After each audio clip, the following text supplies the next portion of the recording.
Et si la solution, c'était de prescrire des drogues psychédéliques? Oui, vous avez bien entendu. Est-ce que ce que vous avez observé, ce serait transférable donc au cadre de la fin de vie? Je pense que oui. Il y a des études qui ont montré que c'est le cas. À ce jour, environ 600 professionnels de santé ont suivi une formation pour exercer ce type de thérapie au Canada et aux États-Unis.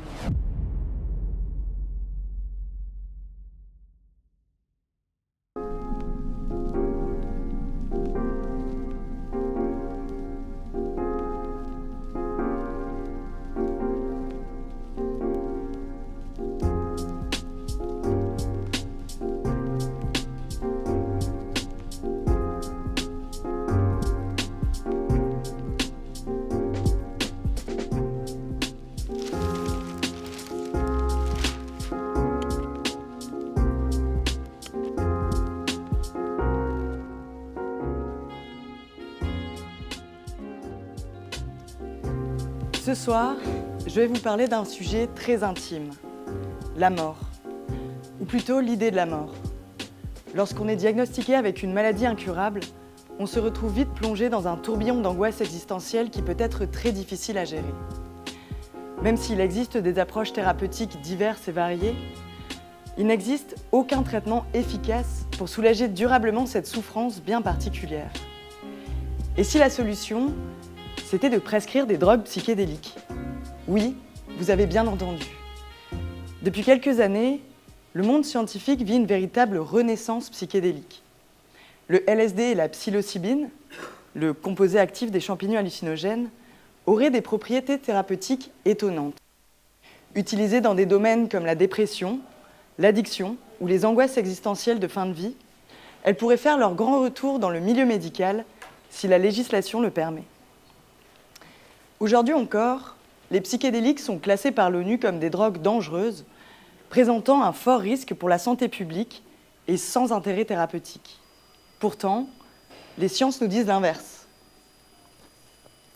La dangerosité du LSD et de la psilocybine est relativement très faible comparée à des drogues légales comme l'alcool ou le tabac. Cette étude britannique, publiée dans le prestigieux journal The Lancet en 2010, l'a d'ailleurs brillamment démontré. On voit donc ici qu'ils ont pris en compte plusieurs paramètres de dangerosité d'une drogue, notamment le mal pour l'usager et le mal causé à autrui. Et vous remarquerez que l'alcool se trouve tout en haut de cette liste, tandis que le LSD et les champignons sont, eux, tout en bas. Depuis quelques années, de nombreux acteurs médiatiques et culturels déboulonnent les mythes tenaces qui collent à la peau du LSD et des champignons hallucinogènes. Enquêtes, séries Netflix, expositions, conférences, livres, l'opinion publique sur les psychédéliques est en train de changer. En conséquence, la demande pour ce type de thérapie augmente progressivement et des médecins sont prêts à se former en Amérique du Nord et dans certains pays européens comme en Suisse ou en Allemagne. Ce mois-ci, la loi sur la fin de vie est débattue à l'Assemblée nationale. Même si cette loi est nécessaire et très attendue, des professionnels de santé s'inquiètent d'un accès à la mort simplifié sans réelle réflexion sur des alternatives thérapeutiques moins radicales. En France, seul un tiers des malades qui en ont besoin ont accès aux soins palliatifs, des soins qui ont pour but de prévenir et d'atténuer les souffrances liées à des maladies incurables. Dans un contexte où le système de santé publique est déjà débordé, on craint un recours à la fin de vie comme une voie du désespoir plutôt que comme un réel choix. En mars, le président Emmanuel Macron disait que ce projet de loi permettait de regarder la mort en face. D'après les témoignages et les avis d'experts et d'expertes que vous allez écouter ce soir, les thérapies assistées aux psychédéliques semblent remplir cet objectif. Elles aident à accepter le fait que la souffrance fait partie de la vie et que la perspective de sa propre mort, même si elle fait peur, n'a pas à être vécue dans un interminable flot d'angoisse. Maxime avait 19 ans quand on lui a annoncé qu'il avait un cancer de la thyroïde à un stade très avancé. Pendant 20 ans, il alternera entre de longues périodes de rémission et des rechutes plus courtes, mais très sévères. Dans le témoignage qui va suivre, il nous partage son état d'esprit à différents stades de sa maladie. Cet extrait sonore est extrait d'un webinaire en ligne organisé par la Société psychédélique française en octobre 2020. La pensée qui émerge en moi suite à ce diagnostic, c'est qu'il ne me reste plus beaucoup de temps à vivre. J'ai donc cette certitude de mourir bientôt, qui est aussi solide qu'imprécise, et c'est vraiment ça le socle de mon anxiété. C'est de là que je me projette dans un avenir qui rétrécit, un futur qui s'effrite à mesure que la maladie progresse. C'est une pensée qui devient obsédante, et alors que j'étais plutôt en forme, l'anticipation par la pensée de la dégradation de mon état de santé, c'est quelque chose qui a siphonné des quantités invraisemblables de temps et d'énergie, de capacité de concentration et d'aptitude à m'ancrer dans le présent. Par la suite, quand mon état s'est aggravé, j'ai dû mettre toutes mes forces dans les soins. Et donc, ce qui s'est opéré à ce moment-là, c'est un phénoménal repli sur moi-même. Donc, finalement, ce qu'il me restait, c'était une forme d'errance dans l'inquiétude, la détresse et la souffrance. C'est de tourner en rond dans ce microcosme psychique dont je n'ai plus les moyens de m'extraire. Et quand je baignais là-dedans, les signaux de mon corps, comme une difficulté respiratoire importante à un moment, ou un rythme cardiaque ponctuellement anormal, ça pouvait déclencher des angoisses de mort aiguës et vertigineuses. Et ça, c'est quelque chose que je ne souhaite à personne. En plus des souffrances physiques liées à sa maladie et à des traitements lourds, Maxime nous décrit ici une souffrance bien particulière, l'angoisse existentielle de fin de vie. Face à des diagnostics qui sonnent comme des condamnations, des questions d'un ordre spirituel surgissent. Qui je suis vraiment ? Pourquoi je suis malade ? Qu'est-ce qui va m'arriver après la mort ? C'est quoi la mort ? En 2021, à Montréal, Florence Moureau fait une rechute de son cancer du sein. À juste 61 ans, les médecins lui annoncent que cette fois-ci, le cancer est arrivé au stade 4. Il est donc incurable. Pendant son interview, elle me décrit un sentiment d'abattement profond qu'elle juge très différent d'une dépression. Elle me parle plutôt d'une quête de sens liée au spirituel. Cette dimension spirituelle fait partie intégrante de la définition des soins palliatifs selon l'OMS. Je cite : « Les soins palliatifs améliorent la qualité de vie des patients et de leurs familles confrontés aux problèmes associés à des maladies potentiellement mortelles, qu'ils soient d'ordre physique, psychosocial ou spirituel. » Cette définition s'inspire directement du concept de douleur totale formulé par la médecin britannique Cicely Saunders à la fin des années 60. En bref, la douleur est une expérience globale. Si on veut la traiter correctement, il faut passer par une approche pluridisciplinaire. Petit point technique pour être bien clair sur les termes. Les soins palliatifs sont mobilisés dans l'accompagnement de maladies qui ne peuvent pas ou plus être guéries totalement. Ça ne veut pas dire que les patients sont à l'article de la mort. Beaucoup de patients et patientes, comme Maxime, vivent très longtemps avec des maladies évolutives. En oncologie, les soins palliatifs font partie d'un dispositif plus global, qu'on appelle les soins de support. C'est un accompagnement varié et complexe qui a pour but de réduire la douleur totale des malades. Ces soins sont d'ailleurs pris en compte dans le projet de loi sur la fin de vie, débattu à l'Assemblée nationale. Beaucoup d'approches se concentrent sur les dimensions physiques et psychologiques. Psychothérapie, kiné, traitement médicamenteux, méditation. Il existe autant de parcours de soins qu'il existe d'individus. Sur le plan spirituel, les malades peuvent faire appel à une institution religieuse s'ils le souhaitent. Comme Maxime et Florence, qui n'appartiennent à aucune religion, beaucoup de malades se trouvent complètement démunis face à leur maladie qui les fait vivre à l'ombre de la mort. Comment la médecine, rationnelle et protocolaire, peut-elle apporter une aide sur le plan de la spiritualité, qui est, par essence, intime et singulière ? Pour trouver des réponses, il faut faire un saut dans le temps. Avant les années 60, la fin de vie se résume à des injections de cocktails d'antidouleurs et de sédatifs jusqu'à la mort des patients plongés dans un profond coma. Aux États-Unis, une partie du corps médical cherche des méthodes de soins plus adaptées à une fin de vie digne. C'est le début de ce qui sera appelé plus tard les soins palliatifs.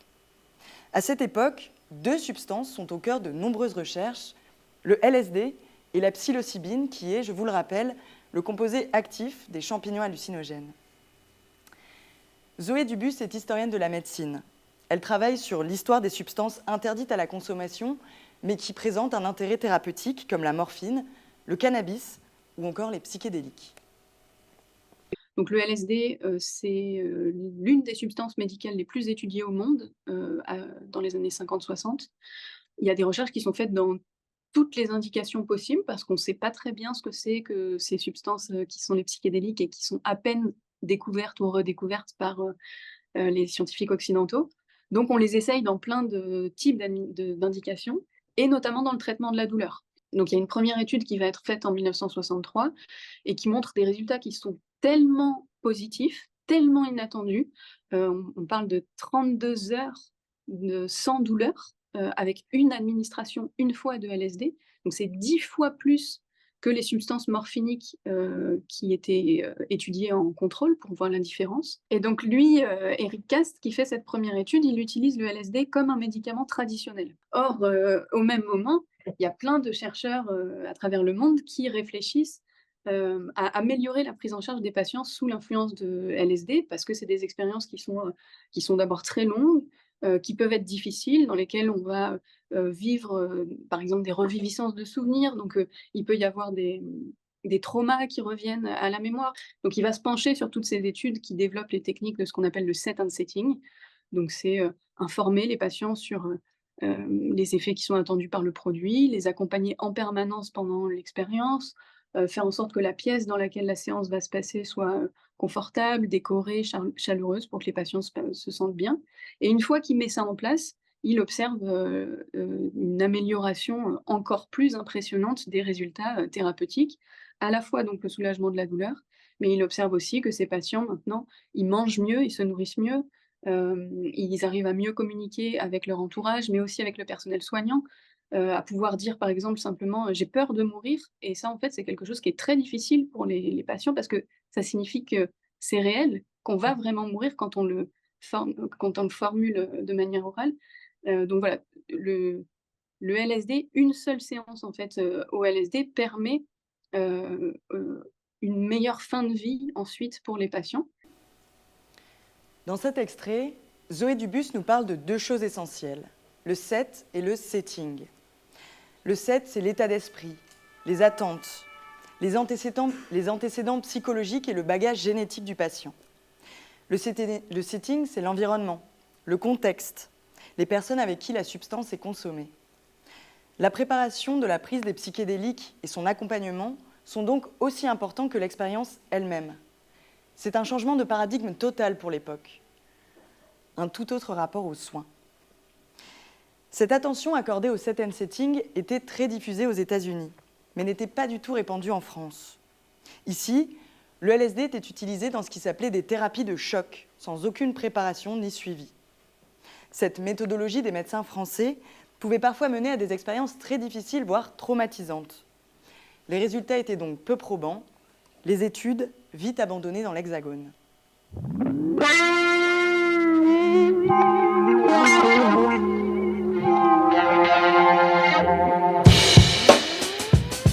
Mais retournons aux États-Unis des 60s, où les recherches sur les psychédéliques s'accumulent.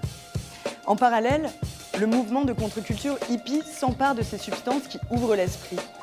Les puissances conservatrices de l'époque s'inquiètent de cette jeunesse décadente, pacifiste, qui prône l'amour libre et des droits pour tous et toutes. Quelques scandales très médiatisés, notamment liés à l'usage récréatif de LSD, vont déclencher une panique morale sans précédent qui va très vite s'exporter en Europe. Dans les journaux français des années 60, on parle de poison de l'esprit, la drogue qui rend fou, une bombe atomique dans la tête. Partout, on lance une alerte à la drogue qui se base sur une idéologie réactionnaire plutôt que sur de réels arguments scientifiques. Cette violente campagne de stigmatisation est très efficace et fait naître une peur panique des psychédéliques dans la population. Mais ce n'est pas tout. Je laisse Zoé Dubus nous parler d'un autre aspect de l'histoire de l'interdiction des psychédéliques. Il y a un bouleversement scientifique qui se passe dans les années 60 suite à des scandales sanitaires liés à d'autres médicaments dans les années 50, qui font que on va se doter pour la première fois de législation pour protéger les patients et s'assurer de l'efficacité et de la sécurité des médicaments avant de les mettre sur le marché. C'est une bonne idée, c'est très bien de faire ça n'existait pas avant. Le problème, c'est que la technique qu'on va inventer pour évaluer l'efficacité des médicaments, qui est celle qu'on connaît toujours aujourd'hui, qui étudie donc les médicaments en double aveugle contre placebo ne marche pas avec les psychédéliques. Donc l'idée d'étudier un médicament en double aveugle contre placebo, ça veut dire qu'on va faire 2 groupes de patients. Un groupe à qui on va administrer la substance qu'on veut tester et un groupe à qui on administre un placebo, donc une substance qui est pas active. Pour faire la preuve de l'efficacité, le médicament qu'on teste doit donner des résultats qui sont supérieurs au placebo. En plus de cette idée de placebo, on ajoute l'idée de double aveugle. Double aveugle, ça veut dire que ni le médecin qui administre le médicament, ni le patient ne doit savoir s'il reçoit un médicament ou un placebo, parce que ça va influencer les résultats.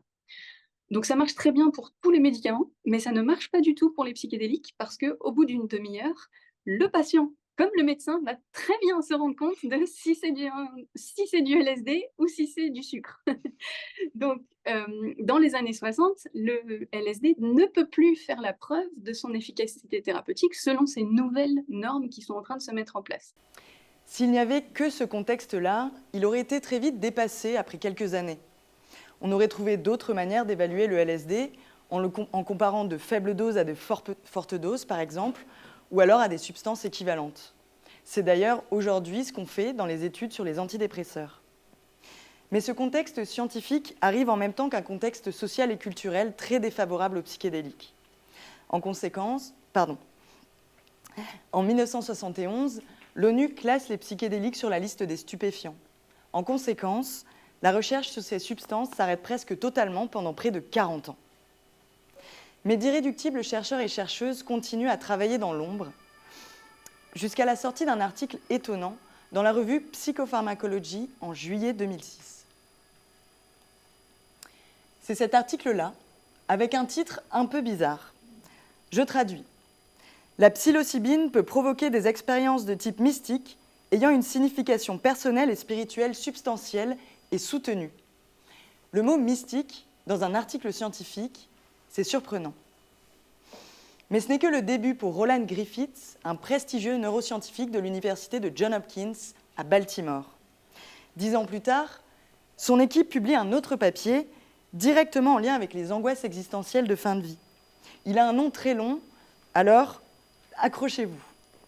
La psilocybine produit une diminution substantielle et durable de la dépression et de l'anxiété chez les patients atteints d'un cancer potentiellement mortel. 2 points. Un essai randomisé en double aveugle. Tiens donc. Je vous épargne les détails, mais globalement, l'étude de 2016 montre qu'une seule forte dose de psilocybine peut être bénéfique sur le long terme. 78% des patients ont vu leurs symptômes dépressifs et leur anxiété diminuer après la prise. 83% d'entre eux observent une amélioration dans leur qualité de vie, une plus grande acceptation de la mort, plus d'optimisme et de sens au quotidien. Encore plus surprenant, ces effets sont persistants et ce, même 6 mois après la prise. Dans cet article, les chercheurs observent que ces améliorations sont fortement liées au fait d'avoir vécu ce qui est appelé une expérience mystique. Mais alors, c'est quoi cette expérience mystique qui détonne tellement avec le rationnel et le scientifique ? Je vous ramène auprès de Florence, la patiente canadienne. Suite à sa rechute de cancer en 2021, elle décide de passer le pas et de tenter les thérapies assistées aux psychédéliques. Au Canada, la législation est stricte. Ce type de substance est complètement interdite à la consommation. Mais on peut demander une exemption pour pouvoir vivre l'expérience dans le cadre médical. Florence fait 2 séances à la psilocybine, accompagnée par des thérapeutes formés. La première en mai 2022 et la seconde en novembre de la même année. Elle nous raconte. Et alors, c'est ça qui est assez extraordinaire avec la psilocybine, c'est qu'on ne peut pas dire si c'est visuel, si c'est ressenti. C'est un mélange de tout ça. C'est difficile à définir, en fait. La pensée va à toute allure, mais à une vitesse. Et quelque part, c'est ça qui m'a donné l'impression, cette vitesse. C'est comme si je vivais le présent tout le temps. Parce que ça va tellement vite qu'il finit par plus y avoir ni d'avant, ni d'après, c'est là tout de suite. Alors, il se peut que j'ai eu des pensées par rapport à la maladie, mais c'est pas ça qui m'a marquée, en fait. Alors, dans la deuxième expérience, par exemple, je me suis retrouvée à un moment donné dans une espèce de pièce immense, qui avait peut-être des dimensions de cathédrale, mais c'était pas vraiment une cathédrale, mais c'était plus que beau, enfin, c'était la magnificence. Ce qui se dégage de tout ça, c'est voilà, c'est ce sentiment de bien-être et ce sentiment de n'avoir aucun besoin. Il y a pas à vouloir quoi que ce soit, à désirer tel non, tout est parfait. Une expérience difficilement descriptible, la transcendance du temps et de l'espace, un sentiment de beauté, de sacré, une plénitude absolue. Voilà les caractéristiques de l'expérience mystique décrite par Florence, mais aussi évaluée par un questionnaire très sérieux appelé le MEQ30 ou Mystical Experience Questionnaire, composé de 30 questions au total et utilisé dans les études citées plus haut. Maxime, le premier patient que vous avez entendu dans cette enquête, a lui aussi essayé les psychédéliques, mais en dehors de tout contexte médical. Pendant une période de rémission de sa maladie, il a pris une grande dose de LSD à visée récréative. Il était avec des amis, dans un environnement sécurisant et avec une bonne préparation mentale en amont. Il dit alors avoir vécu une véritable dissolution de l'ego. Vivre la disparition de la frontière entre moi et le reste de l'univers, vivre l'anéantissement du moi, ce concept si fondamental de mon psychisme, c'est quelque part vivre une forme de mort. Et dans le retentissement de cette expérience extraordinaire, si je porte un regard frais sur ma peur de la mort, je me dis que j'ai pas peur de la mort en général, j'ai peur de ma propre mort, et que le gros de cette peur, c'est vraiment la peur de la mort de l'ego. Et cette mort-là, quelque part, je l'ai déjà vécue au sein de l'expérience psychédélique, et face à elle, je me sens aguerri et préparé. Et les angoisses que j'ai pu éprouver dans l'expérience psychédélique, quand j'essayais de résister à la dissolution, ça résonne fortement avec l'angoisse de mort que j'ai éprouvée dans les moments les plus critiques de ma maladie. Et j'ai appris à gérer ça. J'ai eu ce cours de lâcher prise et je sais trouver une forme de calme dans le vertige de l'angoisse, de la perte de soi. Et ça, c'est quelque chose de très précieux. Mais finalement, que se passe-t-il exactement dans un cerveau sous psychédélique ? Pour vous répondre, il faut faire un petit tour par les neurosciences avec mon invitée Lucie Berkovitch. Lucie Berkovitch est psychiatre et chercheuse. Après une thèse sur la conscience humaine et ses altérations dans les troubles psychiatriques, elle fait son post-doctorat à l'université de Yale, aux États-Unis. Aujourd'hui, elle participe à la mise en place d'études cliniques sur les effets thérapeutiques des psychédéliques en France, à l'hôpital Sainte-Anne. Comme elle n'était pas disponible pour venir sur scène aujourd'hui, nous avons réalisé cet entretien par visioconférence. Lucie, bonjour. Bonjour. Qu'est-ce qui se passe en fait exactement, sur quel système, les psychédéliques agissent? Donc là, je parle vraiment des psychédéliques classiques, LSD et psilocybine. Alors le mécanisme principal d'action, c'est l'activation de récepteurs à la sérotonine, qui s'appellent les récepteurs 5-HT2A, qui sont répartis un peu partout dans le cerveau, mais aussi dans certaines régions, plus fortement, hein, notamment à l'avant du cerveau. Et on pense, enfin maintenant on est quand même, assez convaincus que l'activation de ces récepteurs est en cause dans l'expérience vraiment subjective, donc les effets l'expérience psychédélique, que ressentent les personnes, puisque, quand on bloque ces récepteurs-là, bah, les personnes n'ont pas d'expérience psychédélique et ça a été quand même bien montré. Dans son témoignage, Florence parle d'un mélange de visuel et de ressenti. Qu'est-ce que c'est que ce phénomène et qu'est-ce qui se passe dans le cerveau pour créer cet effet? C'est un phénomène qu'on appelle la synesthésie, donc c'est vraiment l'idée qu'on va pouvoir, utiliser plusieurs modalités sensorielles en même temps pour percevoir une chose, de manière commune. Donc par exemple, on va se retrouver à pouvoir, associer des sons, à des couleurs ou inversement. Donc c'est quelque chose qui peut exister d'ailleurs dans la population générale, mais qui est effectivement accentué par les psychédéliques. Et l'un des mécanismes en jeu, c'est potentiellement des changements de connexion entre des aires cérébrales qui habituellement sont pas connectées ou vont fonctionner de manière, plutôt alternative et qui là se mettent à s'activer, simultanément. Et du coup, d'un point de vue neurophysiologique, on va plutôt parler là du témoignage de Maxime. Comment ça se manifeste cette, dissolution de l'ego et avec quelles conséquences? Aujourd'hui, on n'a pas encore complètement compris, hein, ce qui se passait au niveau cérébral, lorsqu'une personne, prend des psychédéliques.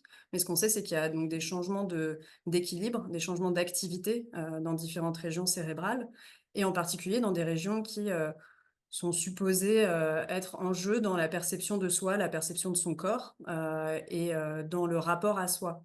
Et en particulier, il y a une structure, enfin plutôt un réseau, de neurones qui s'appelle le réseau du mode par défaut et qui s'active quand on ne fait rien et quand on est plutôt dans un mode introspectif.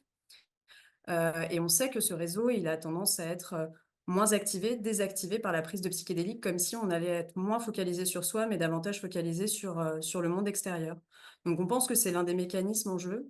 Il y a certainement d'autres choses, hein, notamment, les changements perceptifs qui sont très intenses, le fait de pouvoir, voir les choses différemment, ça peut aussi, nous faire nous sentir un peu, différents dans cet environnement qui est quand même très modifié, hein, au niveau, des sensations, et notamment des perceptions visuelles.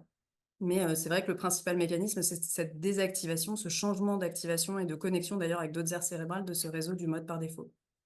Et du coup, est-ce que, le fait, en fait, de réduire cette conscience de soi-même, est-ce que c'est ça qui permet aussi de voir le merveilleux de l'extérieur? Ou est-ce que, enfin, comment relier ça un peu au témoignage de Florence aussi, cette dissolution de l'ego? Alors c'est vrai qu'elle met beaucoup en avant le caractère très, esthétique et très harmonieux en fait, de son expérience, et c'est quelque chose qui est très fréquemment, rapporté. Ça pourrait jouer le fait d'être moins focalisé sur soi et d'avoir du plus de ressources disponibles pour, être attentif au monde extérieur et s'en émerveiller.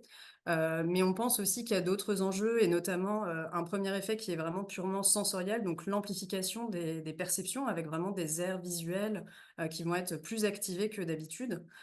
Donc une impression vraiment physique, hein, d'amplification comme si on voyait en en haute qualité finalement, l'environnement. Et puis autre chose, hein, qui je pense ne peut pas être déconnecté de tout le reste, c'est des effets émotionnels. Puisque, ce qui se passe aussi, c'est que, les psychédéliques vont agir sur des zones, qui sont dédiées au traitement des émotions et que bien sûr, bah, si on est dans un état émotionnel qui est plus, positif, et bien, on va pouvoir percevoir les choses avec, beaucoup plus de plaisir, et peut-être être plus sensible, à la beauté du monde qui nous entoure. Et comment est-ce que c'est possible que les effets d'une seule dose de psilocybine soient persistants dans le temps? Parce que c'est ce qu'on voit dans l'étude de Griffiths. Et donc c'est quoi les hypothèses, en fait, à ce niveau-là? Alors l'hypothèse principale, hein, aujourd'hui, c'est que, les psychédéliques vont donc modifier la connectivité du cerveau, donc la façon dont différentes régions interagissent entre elles pendant la prise, donc avec vraiment des effets qu'on qualifie de fonctionnels, c'est-à-dire des changements d'activité, de ces régions cérébrales. Mais il n'y a pas seulement ça, en fait, il y a aussi des changements très physiques. C'est-à-dire que quand on active, notre cerveau, en fait, les neurones vont créer des ramifications, vont se lier les uns aux autres de manière vraiment physique avec du câblage et en fait, ce câblage-là, il est aussi modifié par les psychédéliques. Alors au moment de l'expérience, il y a des changements, mais c'est des changements qui vont persister dans le temps puisque ces nouvelles connexions physiques qui sont créées entre les régions cérébrales et entre les neurones vont perdurer et donc vont bien sûr dépasser, hein, cette expérience, et les effets aigus qui durent, bon, selon les psychédéliques, heu, quelques minutes, on va dire, à plusieurs heures. Et on pense que c'est l'un des mécanismes en jeu dans les changements, durables qui sont observés, mais aussi même plus, je dirais plus directement dans les effets, antidépresseurs puisque, on sait aussi que certaines maladies, psychiatriques entraînent une perte des connexions physiques avec vraiment une sorte d'appauvrissement de ces ramifications cérébrales et que donc la prise de psychédéliques pourrait, restaurer, cette capacité du cerveau à créer de nouveaux câbles et aussi, ces nouveaux câbles qui soutiennent, bah, des changements ensuite qui peuvent opérer et qui sont, bien sûr, très orientés, par, l'accompagnement psychothérapeutique qui est fait en parallèle de la prise de psychédéliques dans les études cliniques. Et du coup, il y a quoi comme autre voie? Quelles autres, techniques ou substances pourraient, permettre d'arriver à cette expérience, décrite par Florence et Maxime? Alors, il y a pas mal de substances qui sont passent pas directement par le même mécanisme d'action que les psychédéliques et qui entraînent cet effet, hein, donc avec parfois des mécanismes communs, mais pas toujours. Mais par exemple, la salvia, peut donner une expérience parfois très intense alors qu'elle agit pas de la même manière que les psychédéliques. On peut citer aussi l'iboga, qui est, une racine, qui est originaire d'Afrique et qui est utilisée dans des rituels et qui entraîne aussi des effets qui sont proches des effets des psychédéliques avec un mécanisme d'action différent.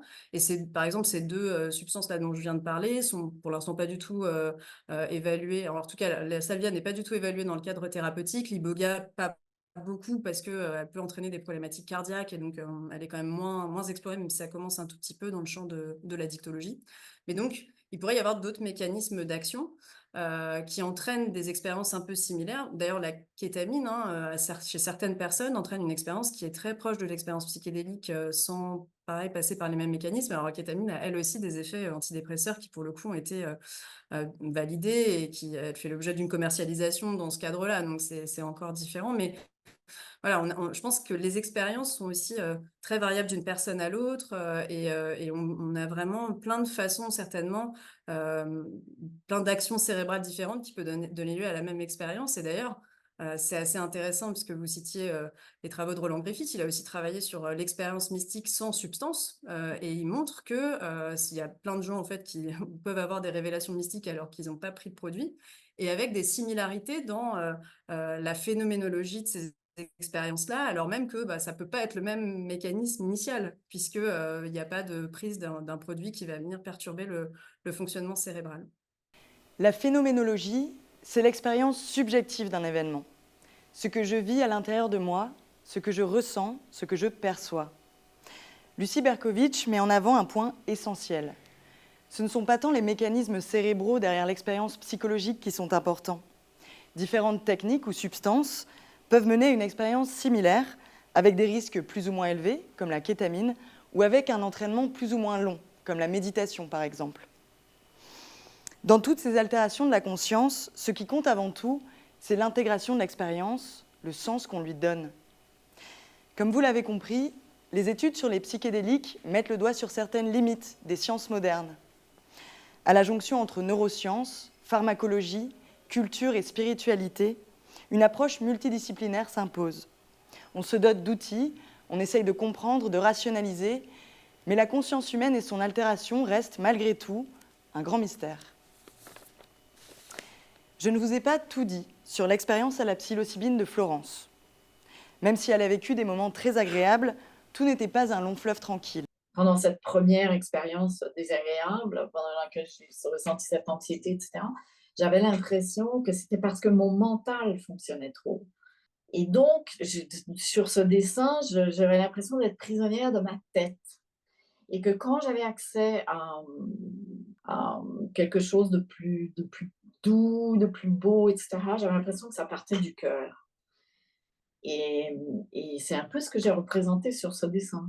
Très rapidement, j'ai compris que ce qui était important, c'était ce travail d'intégration, beaucoup plus important que la session elle-même.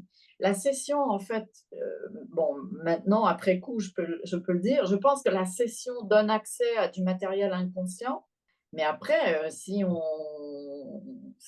regarde pas ce que c'est, si on n'essaie pas de trouver le sens, etc., je veux dire, la session, elle donne rien. Et en fait, j'ai dit aux deux thérapeutes, j'ai dit, mais c'est incroyable parce que, en fait, je réalise à quel point c'est ce travail que je fais maintenant qui apporte quelque chose. Alors que moi, je m'attendais à avoir, même si les thérapeutes avaient tout fait pour diminuer un peu les attentes, mais moi, je m'attendais à avoir, pas une espèce de révélation, une espèce de libération. Or, c'est pas ça qui se passe. Non, c'est pas ça qui se passe. La thérapie assistée à la psilocybine en est encore à ses débuts en Amérique du Nord.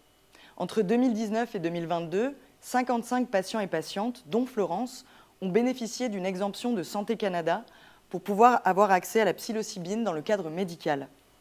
À ce jour, environ 600 professionnels de santé ont suivi une formation pour exercer ce type de thérapie au Canada et aux États-Unis.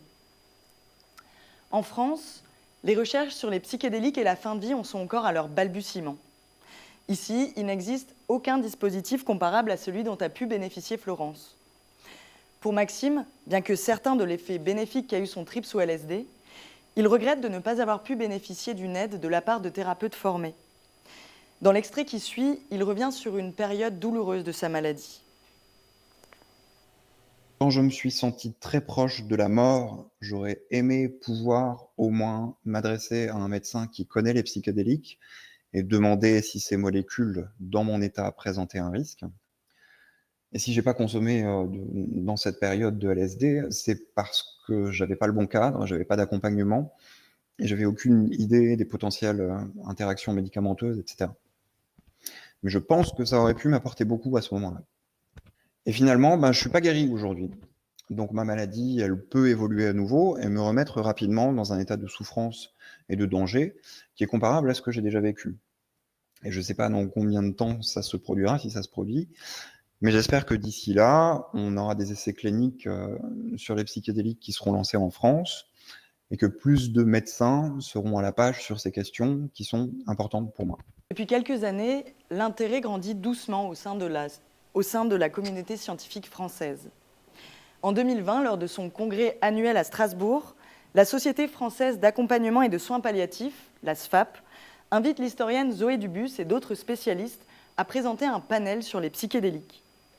Malgré les idées reçues et les réticences de premier abord, le panel reçoit un franc succès et aboutit même à une publication scientifique en 2022. Le projet Psylonco vise à lancer une étude clinique avec la psilocybine pour des patients atteints de cancers très avancés. En 2021, ce projet, porté par le médecin Benjamin Viplose, reçoit 20 000 € de la part de la plateforme nationale pour la recherche sur la fin de vie. Voilà où nous en sommes en France, mais en Europe, certains pays ont pris une longueur d'avance. Il est temps de faire appel à mon deuxième invité, Michael Koslowski. Psychiatre et psychothérapeute au CHU de la Charité à Berlin, il travaille depuis 2019 sur les thérapies assistées à la psilocybine pour la dépression résistante en Allemagne. Entre 2022 et 2023, il fait une résidence clinique à l'IMERA, l'Institut des études avancées à Marseille. À cette occasion, il propose de lancer une discussion autour des psychédéliques avec le personnel soignant de la maison de Gardanne, un centre de soins palliatifs dans la région PACA. Michael, bonjour. Bonsoir. Bonsoir.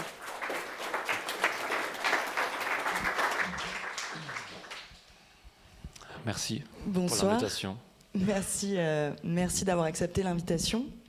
Donc, Michael, vous participez au projet Épisode en Allemagne, qui, comme je le disais, est une étude clinique sur les thérapies assistées aux psychédéliques pour la dépression résistante au traitement. Brièvement, quels sont les résultats de cette étude et est-ce que ces résultats sont transférables à la fin de vie ? Déjà, en gros, il faut dire qu'on n'a pas encore fini les analyses. On vient de finir la partie clinique de l'étude. Donc, on fait les calculs pendant les prochaines semaines et après, on va présenter tout ça sur les conférences internationales. Donc, si quelqu'un vient à Amsterdam pour la conférence ICPR en début juin, on va en parler. Entre autres, mais aussi au congrès de psychiatrie cette année en novembre. Mais j'ai suivi plusieurs patients et je connais à peu près tous parce que je les ai tous vus au début. Et je peux dire à peu près qu'au moins la moitié a bien bénéficié, donc a montré une réduction importante de la dépressivité. Quelques-uns sont rechutés en dépression quelques semaines ou mois après, mais il y a une partie significative, peut-être un quart, qui est toujours guéri même 1 ou 2 ans après. Donc ça, c'est étonnant. Mais il faut dire qu'on a accompagné aussi les patients ou les 2 prises de psilocybine, 1 ou 2, avec de la psychothérapie en binôme, c'est-à-dire avec deux thérapeutes, une femme, un homme. Et donc, c'est pas que la substance, mais c'est la thérapie qui va avec, qui est importante. Et du coup, est-ce que ce que vous avez observé, ce serait transférable donc au cadre de la fin de vie ? Je pense que oui. Il y a des études qui ont montré que c'est le cas. Par contre, il y a quelques différences. Par exemple, les troubles dépressifs et des angoisses à fin de vie, ça tombe sur les gens qui n'ont pas de maladie psychiatrique d'abord, normalement. Donc, on peut pas. Enfin, c'est un peu une autre évolution parce qu'on ne peut pas faire disparaître le cancer ou l'autre maladie grave, ou le Parkinson, ou la maladie, la sclérose amyotrophique. Donc, la cause va toujours être là. Donc, on parle plutôt dans ce champ-là d'un syndrome de la démoralisation, ce qui est légèrement différent qu'une dépression, mais ça n'empêche pas que cette méthode marche aussi. Donc on a montré ça Je pense qu'il a, il a maintenant 5 études depuis 2000 qui sont publiées là-dessus. La dernière, en 2023, avec une thérapie de groupe qui était... mais comme tu as dit, c'est difficile d'aveugler ces études-là. Alors comparé avec une condition placebo, c'est assez difficile. Mais je pense qu'on peut conclure que ça marche aussi. Et oui, donc la condition de placebo en double aveugle, expliquée par Zoé Dubus plus tôt. Donc, vous exercez en tant que psychiatre en Allemagne, mais pas encore en France. Quelle différence notable voyez-vous dans la formation et la pratique de ce métier entre les deux pays ? Bon, c'est vrai que j'ai fait une partie de mon internat en France, à Marseille même, en 2008, je crois. Et c'était... donc, une différence majeure, j'ai vu que les psychiatres en France ne sont pas formés en psychothérapie. Oui, en tout cas, ils ne sont pas obligés d'en faire une formation. Donc ça, je trouvais un peu dommage. C'était une des raisons pour finir mon internat en Allemagne. Et donc, je pense que ça serait bien de combiner les deux. Et je pense qu'en comme conséquence, on travaille un peu plus avec les médicaments ici qu'avec la psychothérapie. Et du coup, est-ce que vous pensez que cette différence-là pourrait justifier un retard de la France par rapport aux thérapies psychédéliques ou pas du tout ? Un petit peu, peut-être ça joue un petit peu, mais je pense que les facteurs historiques que Zoé Dubus a évoqué, que c'était plutôt un paradigme de thérapie de choc, donc des fortes doses d'LSD, et les chercheurs, ils ont juste noté ce que le patient est en train de faire, mais sans interagir. Donc forcément, ça a un peu mal tourné. Après, ça peut être un facteur, c'est vrai. Mais je pense qu'il y a aussi des facteurs culturels intéressants, comme un peu la peur, en tout cas officiellement, de perdre la raison, ou un peu cet héritage de Descartes, de rester en conscience éclairée, malgré en pratique, c'est différent. Oui, on est très attaché à la rationalité en France. En 2023, vous avez déposé un projet d'étude sur les psychédéliques en partenariat avec la maison de Gardanne, comme je le disais. Malheureusement, cette demande n'a pas pu aboutir. D'après vous, qu'est-ce qui a bloqué ? Ça a bloqué peut-être parce qu'on n'a pas assez bien préparé toute la chose. Peut-être on aurait... Parce que c'était une demande de financement pour la recherche participative. Donc... un partenaire académique, l'autre non académique, ce qui était la maison à Gardanne. Et il avait peu de temps pour la préparation, donc on a fait quelques entretiens avec le personnel de la maison à Gardanne. Mais c'est vrai qu'ils ne connaissaient pas trop le sujet, donc il fallait expliquer. Et donc ça prenait un peu moins de place, cette institution, dans la demande. Et c'était ça un peu la critique du comité. Mais après, peut-être il y a aussi des réticences envers ces... Parce que ça tombait dans une période où il n'y avait pas encore la première étude clinique en France en cours. Et ça se peut qu'il y ait aussi des idées de danger, d'introduire quelque chose de dangereux dans ce métier. Et du coup, vous avez parlé de la première étude clinique en France. Est-ce que vous pouvez nous en dire un petit peu plus ? Oui, bien sûr. En bref, c'était cette fois-ci pas à Paris, mais à Nîmes, imaginons. C'est Amadine Lukiens qui dirige cette étude superbe, très, très bien préparée avec la psilocybine et la dépression et chez les patients alcooliques ou avec une dépendance à l'alcool. Je trouve ça une très bonne idée de comparer ou de combiner ces deux indications. Et apparemment, ça marche assez bien. Je pense qu'ils ont démarré en février. C'est ça, ils ont commencé donc en février 2024 avec des premiers résultats qui seront du coup dans quelques années. En France, les patients en soins palliatifs peuvent bénéficier d'un dispositif appelé HAD, l'hospitalisation à domicile. Qu'est-ce que vous pensez de la mise en place de thérapies assistées à la psilocybine ou au LSD dans ce cadre-là ? En général, je trouve que c'est une bonne idée parce qu'ils seront entourés par leurs proches. Le set and setting, on a entendu ça, ça joue un grand rôle. Et on peut probablement pas faire mieux que d'être chez soi, mais je vois un grand problème dans cette phase où c'est pas encore un médicament, ou la psilocybine ou l'LSD, parce que je pense que le comité éthique va jamais accorder ce genre d'essai. Donc je pense qu'il faut juste il faut attendre que ça sera approved par la IMA. Il y a encore des freins du coup administratifs, légaux Ouais. qui rendent la chose compliquée. Ouais. Pour conclure, une question plus large.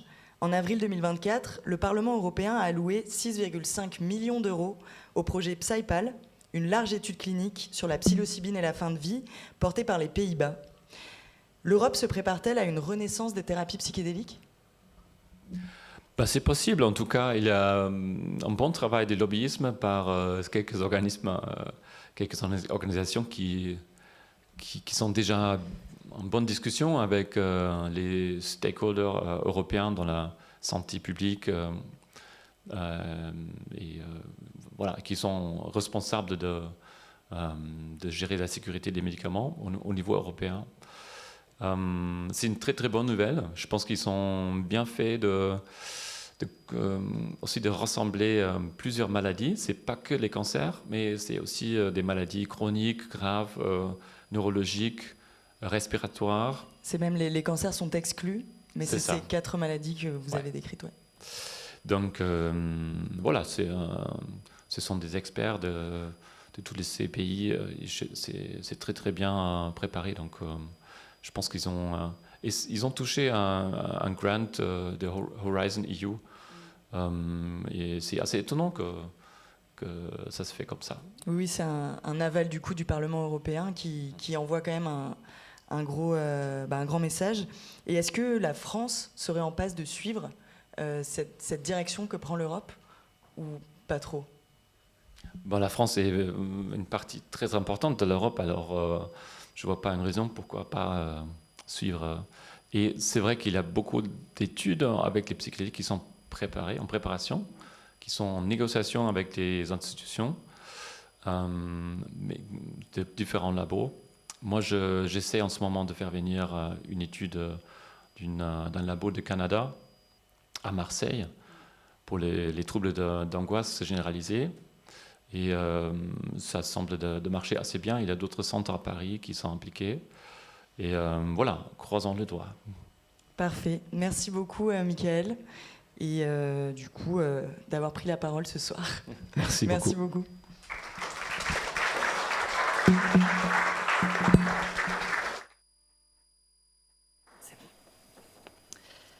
Pour conclure, je laisse une dernière fois la parole à Florence qui nous parle de son état d'esprit d'aujourd'hui. Mon rapport aux autres a changé, mon rapport à moi-même a changé, mon rapport à la vie a changé. Une des raisons qui m'avait poussée à faire appel à ce type de thérapie, c'est parce que je me suis dit, il faut absolument que je me familiarise avec la mort, que cette idée me fasse moins peur, etc. Mais en fait, ce que je me suis aperçue, c'est qu'avant de ne plus avoir peur de la mort, et ça passe déjà par sa propre vie. Mais donc, c'est comme si il fallait faire un petit retour sur sa vie, sur ce qu'on a vécu, avant de dire, ah ben voilà, j'ai plus peur de la mort. Alors, non, j'ai pas atteint l'illumination et j'ai toujours peur de la mort, mais pas de la même façon. Physique et morale, la connexion aux autres, le besoin d'enchanter son quotidien, autant de paramètres essentiels pour une fin de vie digne. Selon Florence, c'est une erreur de dire que les thérapies assistées aux psychédéliques sont une aide à mourir.